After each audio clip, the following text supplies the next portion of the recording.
pregnancy in Tennessee and return home without a baby. She hadn't given much thought to what would happen to the baby, but any outcome had to be better than what Charlotte could offer. She and her mother would go back to their normal lives. As everyone expected, Charlotte would go to Spelman, though she really wanted to go to Howard. She would do whatever her mother wanted her to do. Things would work out, she thought. In the meantime, though, she needed a job.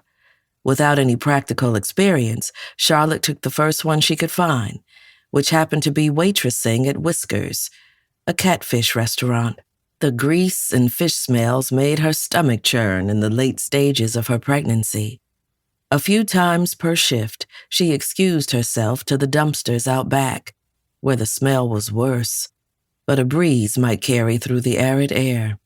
She would lean against the cement wall and, sometimes, when she was feeling weak, she'd place a hand on her swollen belly. More often than not, a tiny hand or foot would push back, and she would startle as if a rattlesnake had leaped out of the tall switchgrass, hissing with its fangs bared. She never got used to it. Charlotte had never worked a day in her life. Her hands were soft, and she didn't have the upper arm strength to carry plates the way the other waitresses did.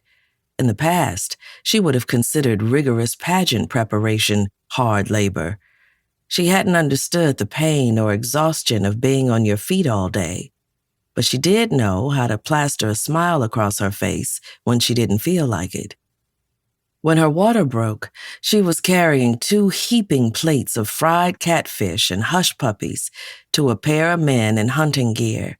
She set down the plates at their table and asked if they needed anything else, then walked calmly through the swinging kitchen doors and asked Irene, her only friend at the restaurant, to cover for her. She drove herself to the hospital, where she labored, alone, for 16 hours. She had not intended to leave with the baby, but she did. The nurse gave Charlotte a large supply of mesh underwear and painkillers, and she was back at work within days, though she was still in a considerable amount of pain.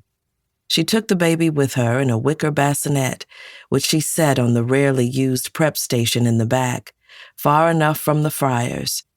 Fortunately, Corinna wasn't a crier.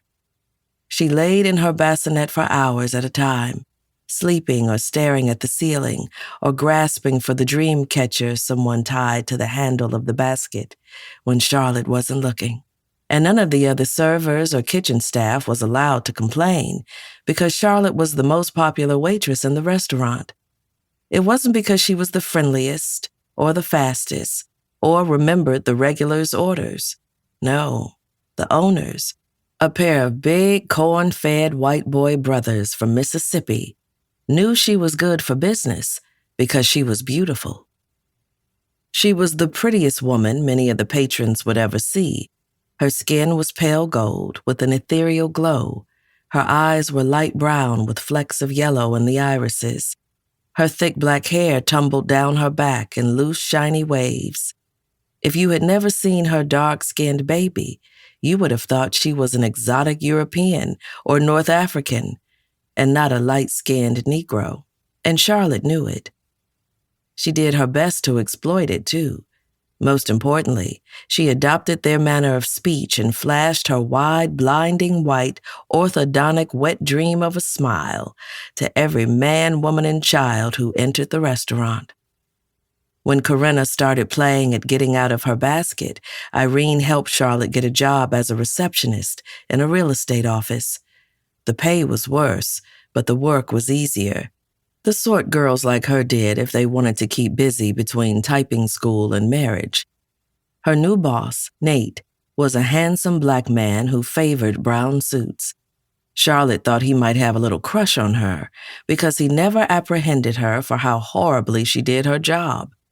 But he was married and never lingered at her desk, and she never caught him looking at her. As Charlotte couldn't afford childcare, she brought Corinna to the office. Sometimes, in the middle of the day, when Corinna grew tired of coloring and rummaging through drawers looking for candy, she would stand quietly nearby and stare at her mother. Charlotte, who was sometimes